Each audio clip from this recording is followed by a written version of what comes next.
Alright, welcome back to Honored Badman. Once again, we've got some Oblivion stuff to get into. Specifically, I'm going to be talking about the tragedy of the Grey Prince, the Grand Champion of Cyrodiil's arena. So the Grey Prince was a unique orc. Well, he was technically half an orc. His mother was an orc, and because of how things work, in the Elder Scrolls you take your main racial trait from your mother. But generally there's also secondary racial traits that are picked up from the father. Agronak malog was already extremely unique just due to the fact that he was a hybrid orc. The Elder Scrolls universe doesn't generally see very many of those. And not only all that, he's also the descendant of nobility. His father was the Lord Leviticus of Crowhaven, a somewhat minor holding on the Gold Coast in Cyrodiil. And Agronak's mom was the Lord's serving maid / mistress. Now things at the castle went about as normal. Lord Leviticus basically hated being a lord. I guess it was understandable for someone who'd been doing it as long as he had, but he didn't really let it get to him much because he was genuinely in love with his orcish serving maid.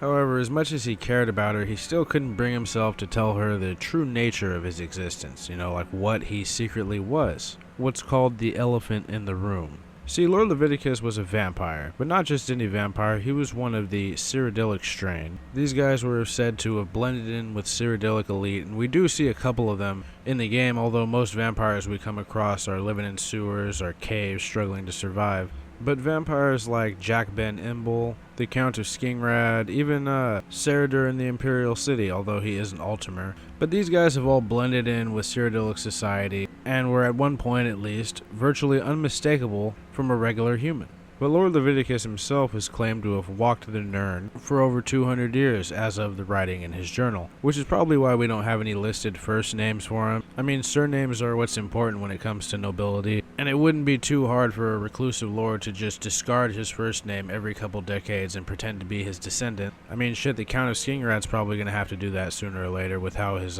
residents always talk about how he's outlived all of his peers and whatnot. But I'm digressing. One of the main things Lord Leviticus wrote a lot about in his journal were his fears revolving around the mistress Lugtov learning of his true identity, or rather nature. Now, everything would change when she would become pregnant. This is something that's quite unprecedented in vampire culture, at least when it comes to what I know about how it works in the Elder Scrolls. This type of thing was extremely rare, almost unprecedented. So Leviticus had no idea what to expect, although as he wrote about it in his journal, he wondered if his child would possess his dark gift, or if he would inherit any abilities associated with one of his fathers being a supernatural undead being. Pretty understandable concerns. Now this fear of the unknown is what finally pushed him to tell Lugtov the truth, and pretty unsurprisingly it went bad. Probably as bad as it could go.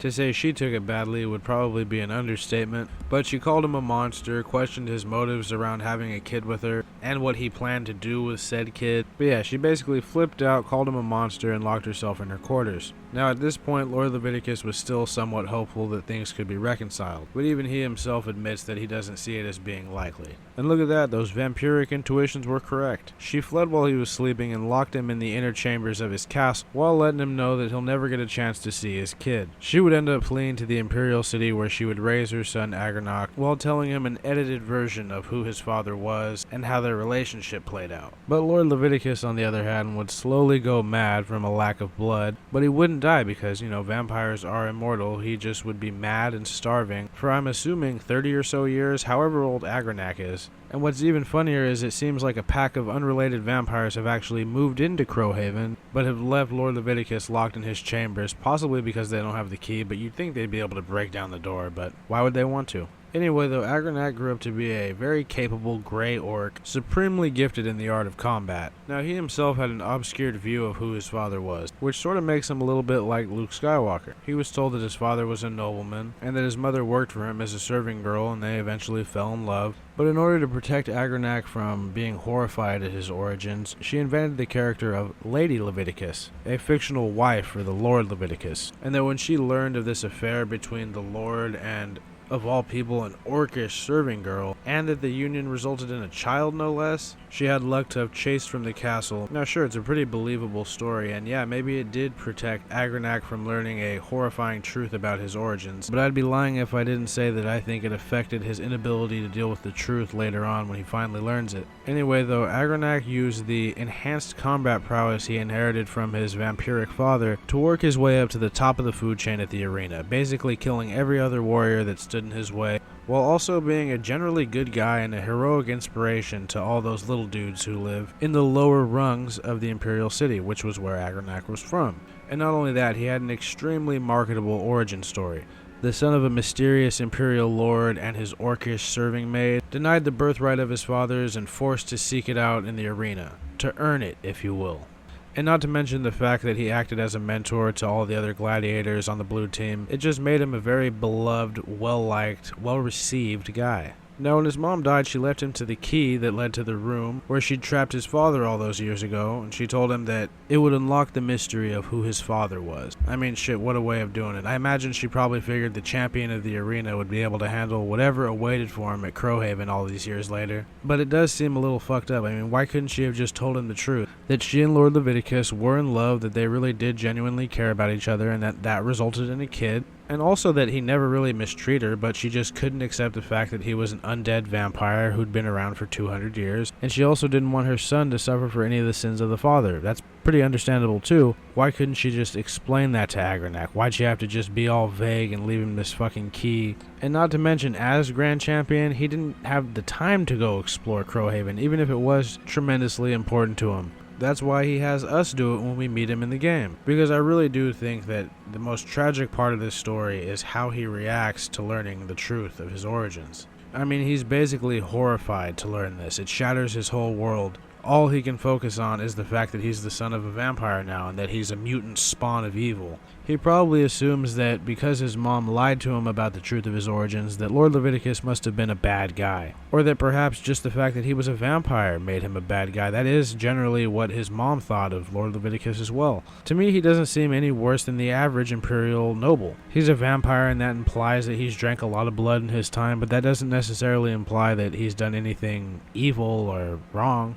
But the Grey Prince is unable to see things this way. In fact, he pretty much resigns himself to this sort of depressed state of mind for the rest of the game. And when you finally get a chance to challenge him in the arena, if you've done his little side quest and told him the true story of his parentage, he effectively commits forever sleep by player character. And by that I mean he just runs up to you and tells you to kill him. He says he's not going to fight back, that he just wants to die. He can't live with being the son of a vampire. And you, the player, are pretty much forced to kill him there in front of everybody. Lovable orc hero to many, and inspiration to the underdog and lesser man, and you gotta just kill him as he doesn't fight back in front of this crowd that's adored him for a decade. That's right, he'd been Grand Champion for a damn decade. Many people considered him unbeatable. He had a will of steel, and that will could only be broken by something as traumatic as learning your father was a vampire, I guess. And it really is just a damn shame because he's the nicest guy. I imagine he would have had to die anyway. I mean, if you don't do this quest, you can have an actual one-on-one fight against the Grey Prince, and it actually feels a lot better. That's generally what I do. I usually don't do this quest after the first time. It just makes me too sad.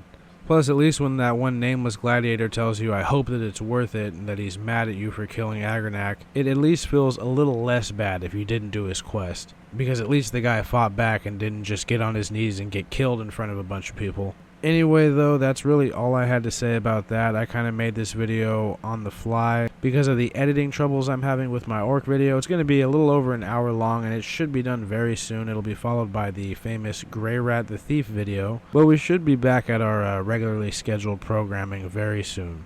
Anyway, though, I hope you guys found this video entertaining or at the very least informative. If you liked it, please like it. If you disliked it, please dislike it. And if you like hearing me ramble on about various video game lores or just various random shit, whatever comes to mind really, please consider subscribing. It really helps us out over here. I don't know why I always say us. It's just a one-man operation. But let's have our outro to stop me from rambling anymore.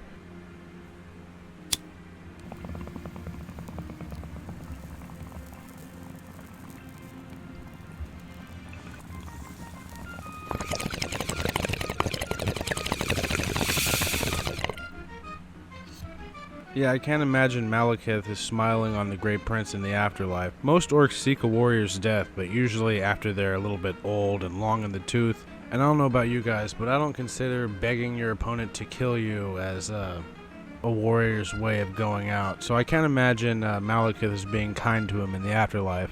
And that sucks because he was such a nice guy. But I think that's where I'm going to leave things today. As always, you guys be safe. I will see you next time, and expect that orc video and the gray rat ones sometime this week. I'll see you guys soon. Have a good one.